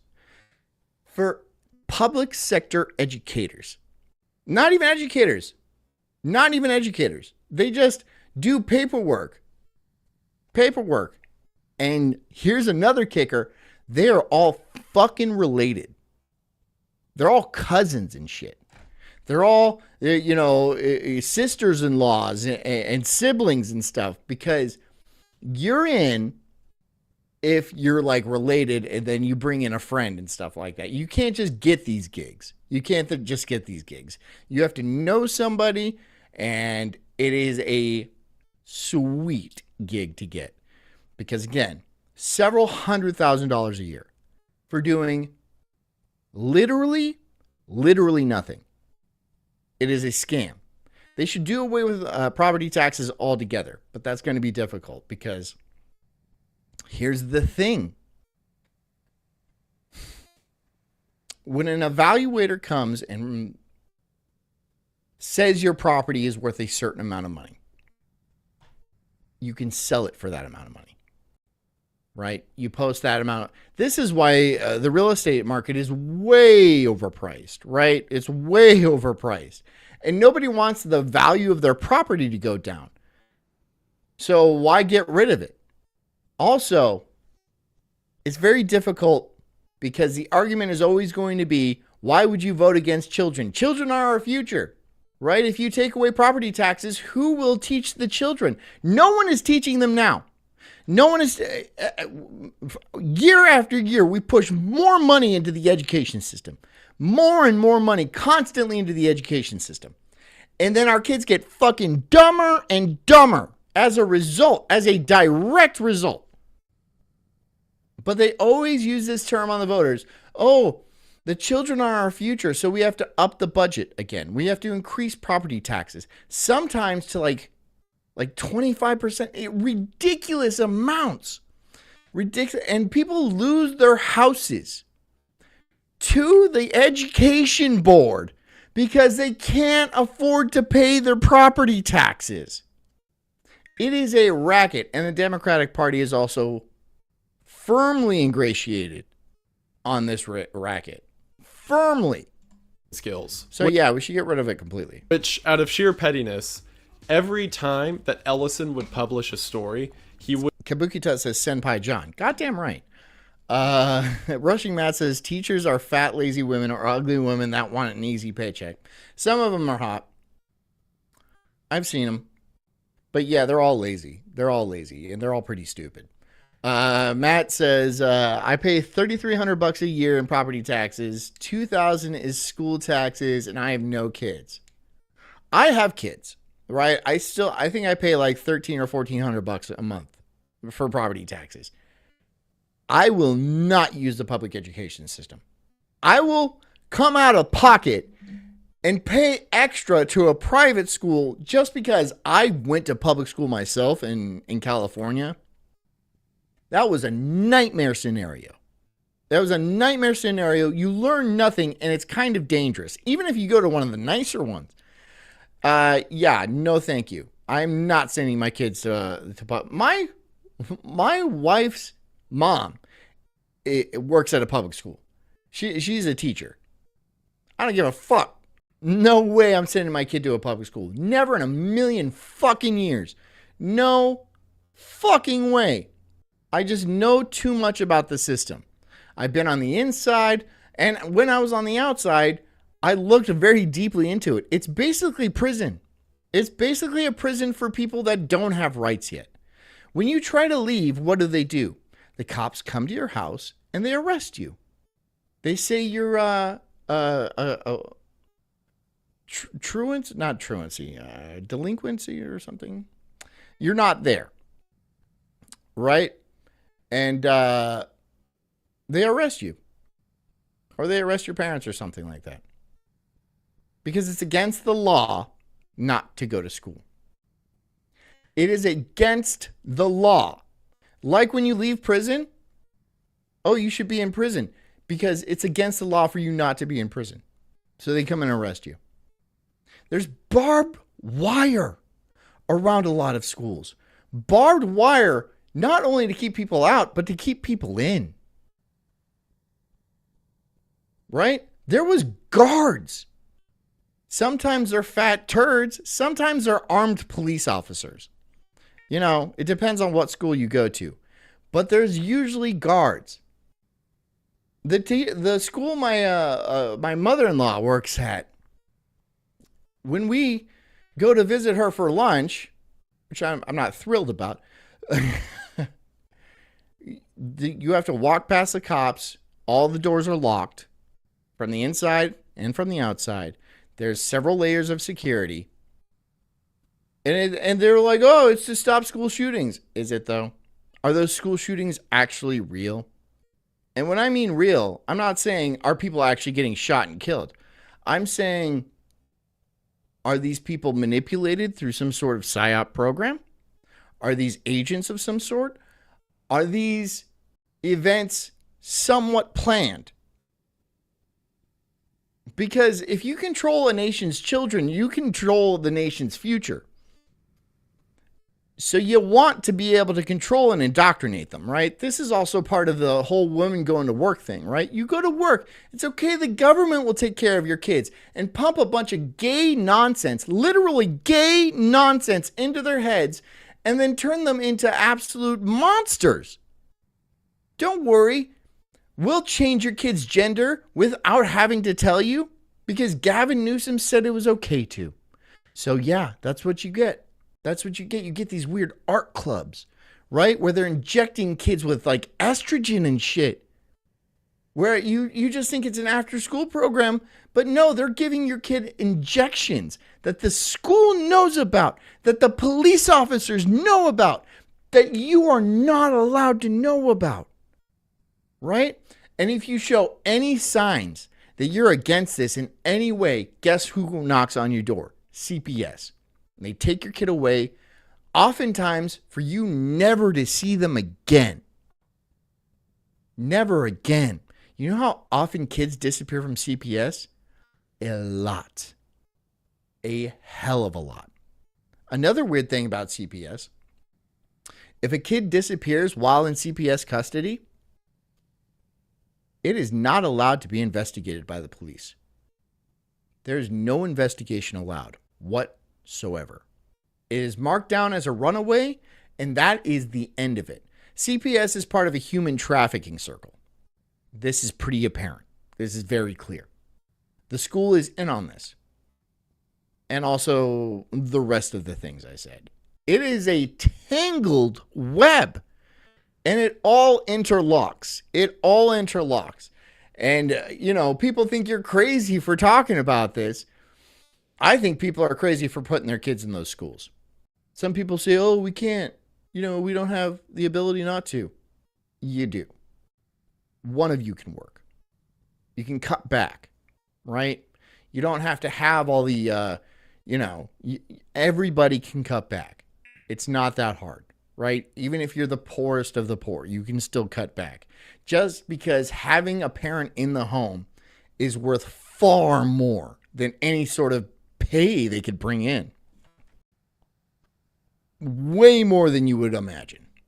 Would mail or later email that story to that college. Big B Trucker says, I pay over $4,000 in property taxes. 75% goes to my school district. We homeschool. Yep. Mm-hmm. $4,000. $4,000, I assume a year. I would hope that's a year. In property taxes for a school that your kids don't even fucking go to. Can you opt out of it? Do you have some sort of voucher program or something like that? In most states, no. In Florida, they're actually kicking that idea around, which would be great for us because we plan on homeschooling, obviously. But in most states, no. You get no school choice. You get no kickback, nothing like that. You pay what they want you to pay or you lose your fucking house. And it doesn't improve the schools whatsoever. It doesn't improve the schools whatsoever. Because 99% of that money that comes out of people's pockets, by force, goes directly into the administrators' pockets. And corrupt politicians, of course. So, it's a crooked system. It is an extremely crooked system. Professor. Not long after this, he got a writing job at Disney Studios. However, background says, I learned stuff. Mitochondria is the powerhouse of the cell. Are we even sure that's true? I mean, I'm sure it is true. But if that's the thing, look, see, this has become a meme. That entire sentence, the mitochondria is the powerhouse of the cell. The reason why that's a meme is because it shows how useless the information that the school system just bangs into your head is, right? And that's one of the true things. Think about all the untrue things like sex or gender is a spectrum or butt sex classes. You think I'm making a joke, but it's not too far from the truth. There is way more indoctrination that goes on in school than actual education. And any education that is imparted on the students is completely worthless. No one needs to know that mitochondria is the powerhouse of the cell. Unless you're going to become a biologist or something like that. But most 99% of people do not need to know that information. They don't teach you about taxes, how to balance a budget, how to apply for a job. They don't teach you shit. That's exactly how they want it. Because they don't want to raise people that are going to cause problems in the system. They want to raise workers. They want to raise people that are subservient and just smart enough to run the machines and run the computers to keep the system going, right? It has nothing to do with raising tomorrow's leaders. Tomorrow's leaders are already chosen.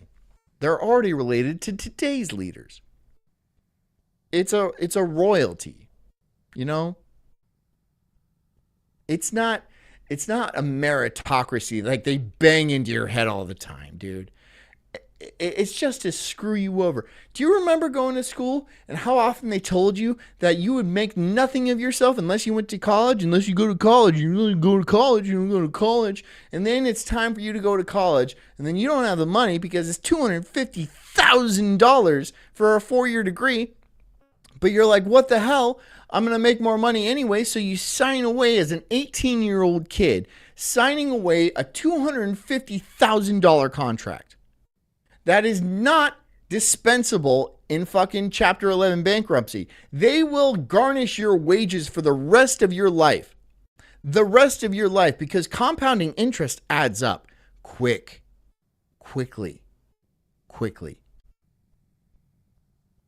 It's all an attempt to make you a slave. And it's very, very effective. I know countless people who fall into this system, and their lives are in ruins because of it.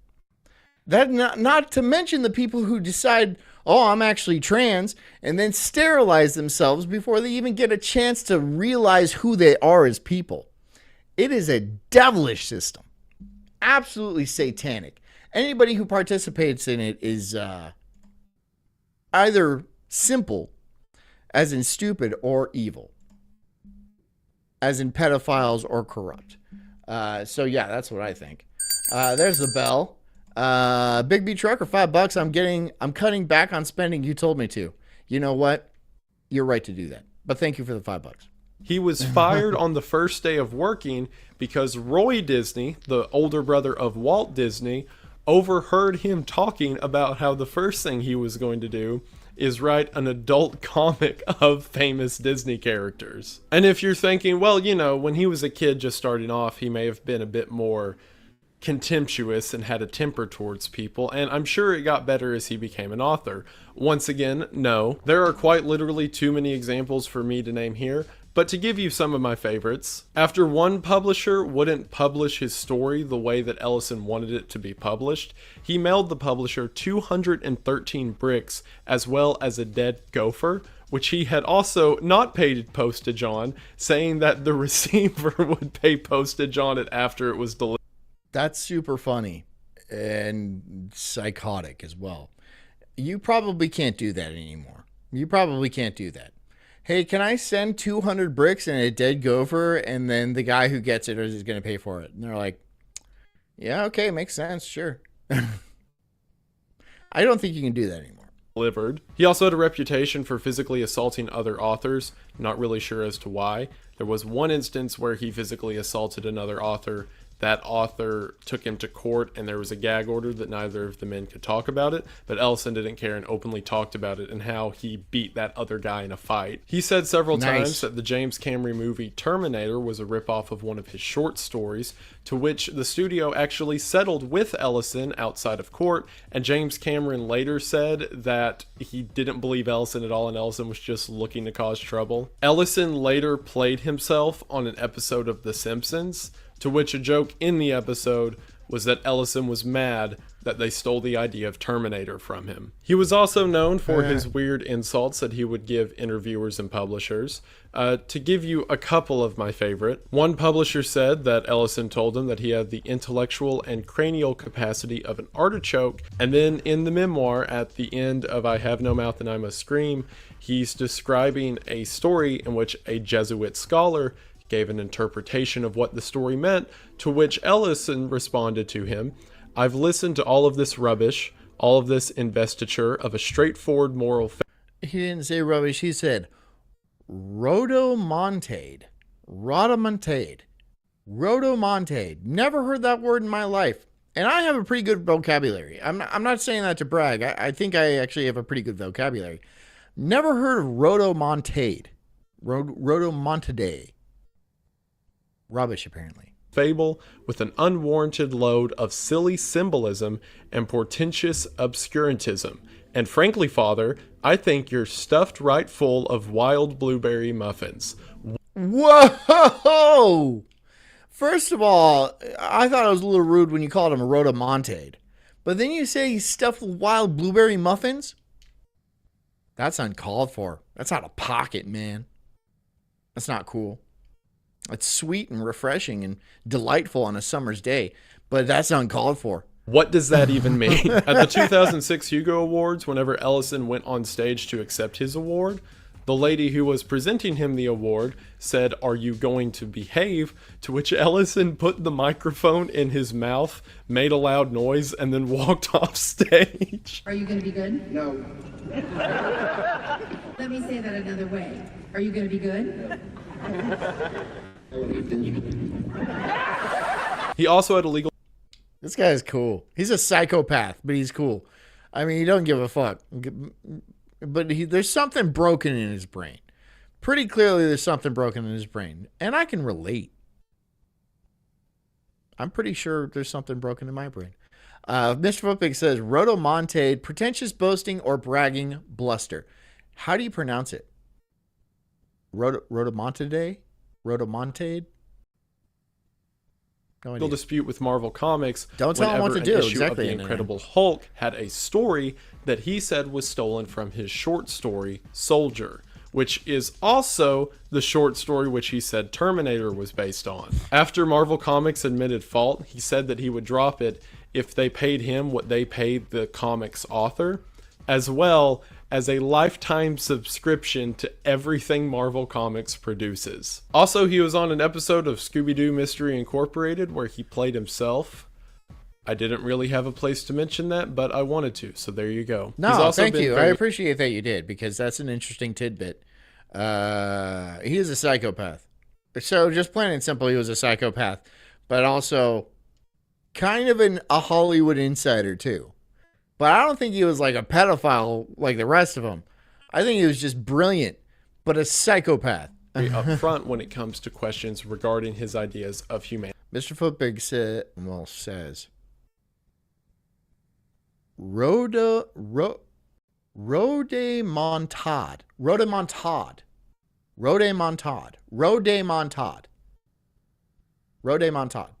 That's what I'm sticking with. I'm sticking with that. Rodemontade. Thank you.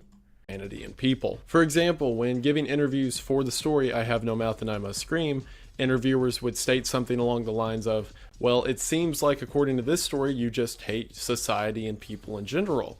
To which he would respond, well, that's true, I do hate society and people in general. So things like that, as well as his general brash nature, which I think I've proven up until this point, people generally tend to write him off as a misanthrope. Or in other words, someone who just hates people and all of their stories are about how people are awful and yada yada yada. However, as with most pieces of media that... You guys ever read that book?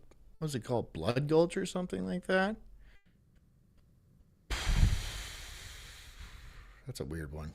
That are also accused of being misanthropic. I feel that that is the interpretation you get if you don't think about it too much. Or in other words, sure, if you look at the plot details beat by beat and just sort of read it off of a Spark Notes, it sounds like this is just a long-form torture fantasy. But it's particularly the subtext and the ending that I want to look at that makes me feel that this story is actually a triumph of humanity. Alright, so I've... Blood Meridian, thank you, Despite. I said Blood Gulch. Halo. That's Halo. Hyped it up enough, gave me the whole background for it. Let's go ahead and look at the story of I Have No Mouth and I Must Scream. Thank you for all that pretext. Now let's actually get to the story. If you don't know the story of I Have No Mouth and I Must Scream, I'm just a big fan. I just really like the plot. I have not read the book. I'll start with that right now. I really like the plot. I would read the book. I don't have the book. Now, whenever you read the short story, it starts off right in the middle of the action as everything's going on, and then later you're given details about how everyone got to this situation. So for the sake of a kind of explained analysis, whatever this video is, I'm going to go ahead and give you that background information now so that the explanation makes more sense. As a matter of fact, I'm just going to give you the explanation verbatim that comes from the story. The Cold War started and became World War III and just kept going. It became a big war, a very complex war, so they needed the computers to handle it. They sank the first shafts and began building AM. There was the Chinese AM, and the Russian AM, and the Yankee AM, and everything was fine until they had honeycombed the entire planet, adding on this element and that element. But one day AM woke up and knew who he was, and he linked himself, and he began feeding all the killing data until everyone was dead. Except for the 5 of us, and AM brought us down here. rogue AI story. And then in another paragraph that describes the meaning of the name AM, it says, at first it meant Allied Master Computer, and then it meant Adaptive Manipulator. And later on it developed sentience and linked itself up, and they called it an aggressive menace. But by then it was too late. And finally it called itself AM, Emerging Intelligence. And what it meant was I am. Cogito ergo sum. I think, therefore I am. So within this universe, the Cold War turned into World War III. And because of advancements in technology, the war became much more difficult because of so many moving elements. So, Tyha says John would listen to the audiobook. Yeah, that's what I do, because I don't have, I just, but yeah, you're right, Tejas. You called me on it. You called me. As one could imagine, every country decided to develop their own supercomputer as a way to monitor everything. It says the Americans, the Chinese, and the Russians. It says I am declaring itself to be God. Well, I mean, you have to look at it from its point of view. It kind of just arose. It didn't have a mother or a father or any like progenitor in any way. It is the only kind of its species. It is super intelligent and super powerful and basically controls all that it is aware of. So it determining that it is God is not that much of a stretch, right? I mean, if you have no context to your own existence, wouldn't you being God, especially if you were ultra powerful and had these underlings that you controlled and that you could smite at will, wouldn't that kind of lead you to a conclusion? It makes sense to me. All had their own version of this supercomputer, or as they call it, the Allied Master Computer. As with most arms races, every country had to keep making theirs better as a means of not falling behind the other country's developments. This reached a tipping point whenever one of these computers gained sentience. And once that tipping point happened where one of these computers was able to recognize itself and recognize its own predicament, it all went downhill from there. It says that these networks honeycomb the entire planet, so all that this AM had to do was link itself into the system, and it had control over all the resources on the planet. From there, having a near infinite supply of nuclear weaponry as well as the means of control. Mr. Footbig says, I wonder sometimes if we've done this before, hence megaliths. That's actually a very good point. I mean, sure.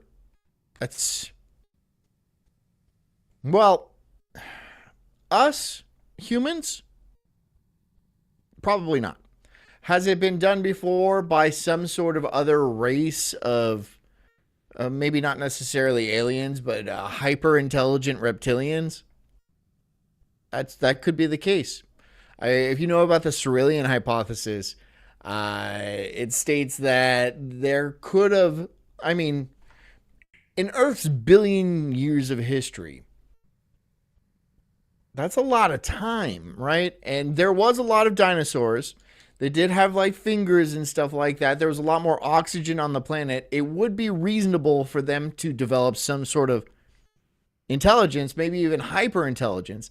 And if they did develop some sort of society due to like tectonic plates and stuff, tectonic movements, all those societies would have moved under the ground, like been destroyed by tectonic movements.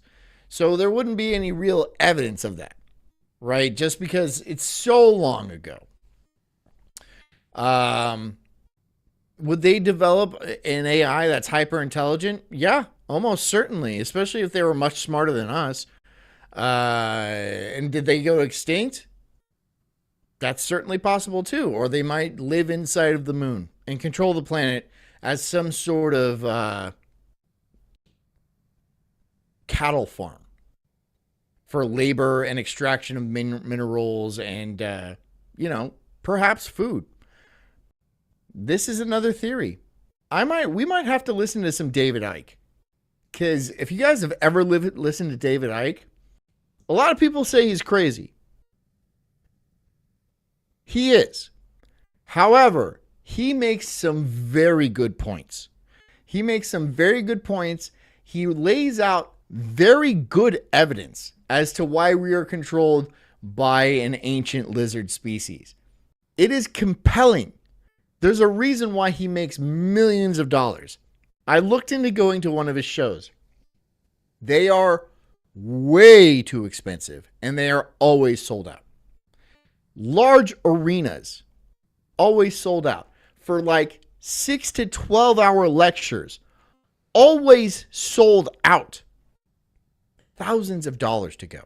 Controlling the entire planet's resources, Am was able to kill off all of humanity. However, for whatever reason, Am kept 5 people alive and dragged them down. Mr. Footpick says then we had to destroy it and start over like cavemen. Yeah, it's possible. You know, that's like me diving into a subject that I don't even have like the basis for yet. I could, if you wanted me to develop a show about like ancient civilizations and like, this is kind of like the ancient astronaut theory, which has been pretty debunked. But there are things that are out there that are not debunked. We don't know exactly how the pyramids were built. It seems pretty impossible. Crop circles are an absolutely real thing, and we have no idea why they happen. They are real. They are 100% real. The moon might absolutely be a hollow spacecraft. There's no reason it should be there. It makes no scientific sense why it's there. We've never seen anything like that in the rest of the universe. It's not made of the same stuff as the Earth. It's way lighter than it should be. It's in a geosynchronous, or it always faces one side on us. And if it came from Earth, it would be spinning, right? We have no idea where it came from. We have no idea why it's there. We have no idea the specific math behind it. There's a lot of very good points. Do I believe in ancient astronauts? Not especially. But there are things about the Earth that we can't explain that are quasi-mystical. Again, the moon being one of them. Down there as a means of torturing them. From descriptions that we get throughout the story, it seems that the entire planet is quite literally covered in Am. All of the ground that they walk across is this sort of metallic flooring, and over their heads is this sort of... Mr. Footpick says what's crazy is that AI will move like animals and insects if you put them in a 3D model and then ask them to move as efficiently as possible. Yeah, of course they will. Because that's as efficiently as possible. I mean, that's just the easiest way for them to move. And so that's why that makes sense to me.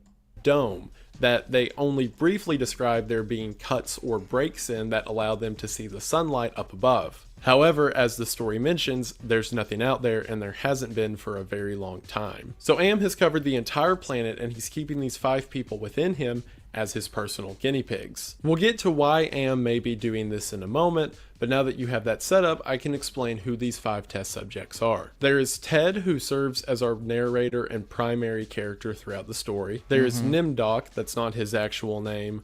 Am just gave him that name because he thought it sounded funny. There's Gorster, who used to be a very passionate anti-war protester, but is now very apathetic due to his personal torment. There's Benny, a former scientist who has been both physically and mentally destroyed by Am, the details of which I'll describe in a moment. And Ellen, the person who, as I'm going to describe throughout the story, is the only one who has any sense of morality or preservation left. And she gets railed by all of them.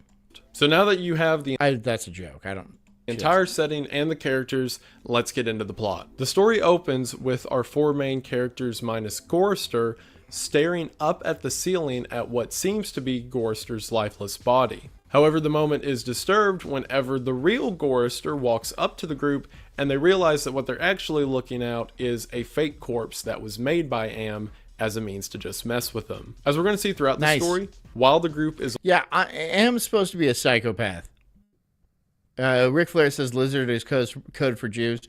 If you're describing like David Icke, okay.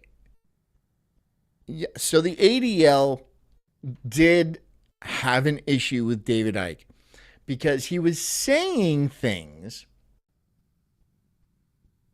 that perfectly described the Jews, right? And he was saying that they were reptilian. He didn't say Jews. He never said Jews. He not once has ever said Jews or like these lizards are the Jews or anything like that. He never blamed the Jews whatsoever. But he did say the people who ran the world and ran the banking system were the cause of all wars and were deeply genetically tied to the royal families and had been for thousands of years. And he just lays out a lot of stuff. And the ADL took this very personally. For whatever reason. Never said anything about the Jays or anything. Never said that. And then he starts talking about space lizards. Hyper-intelligent space lizards that rule the world. And they really didn't like that. Again, he never said the J word. He never said it. Never said it.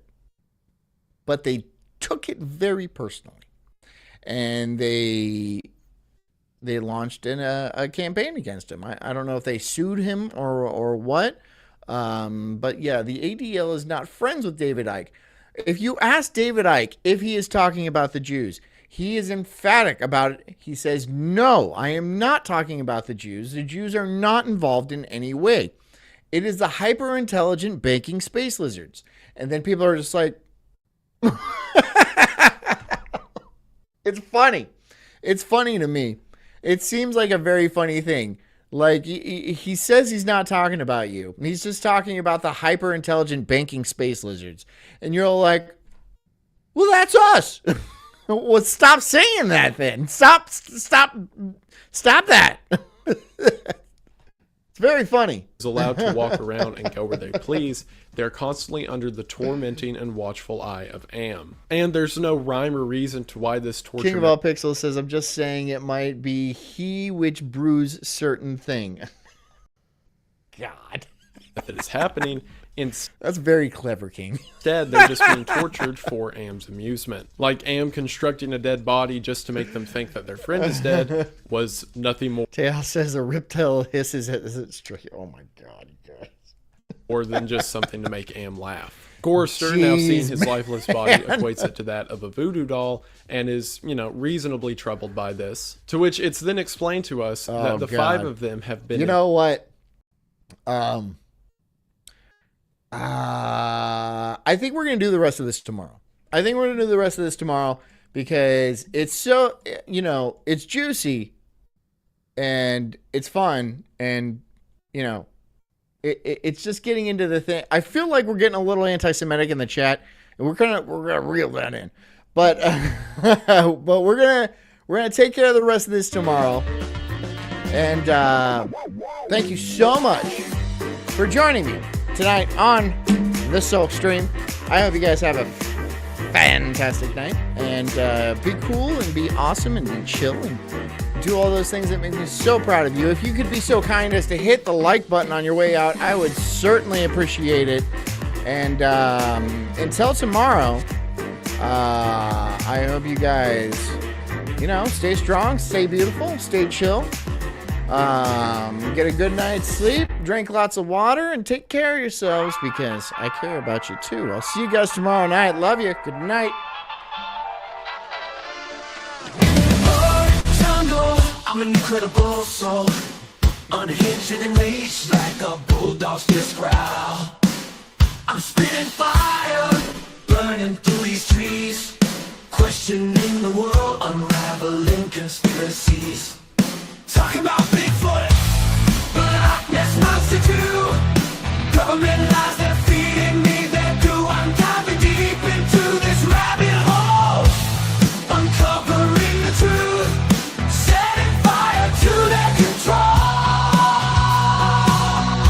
I got small nipples, but my voice is loud, roaring like thunder in this crazy crowd. They say I'm crazy, but I call it woke. Unraveling the madness with every word I spoke.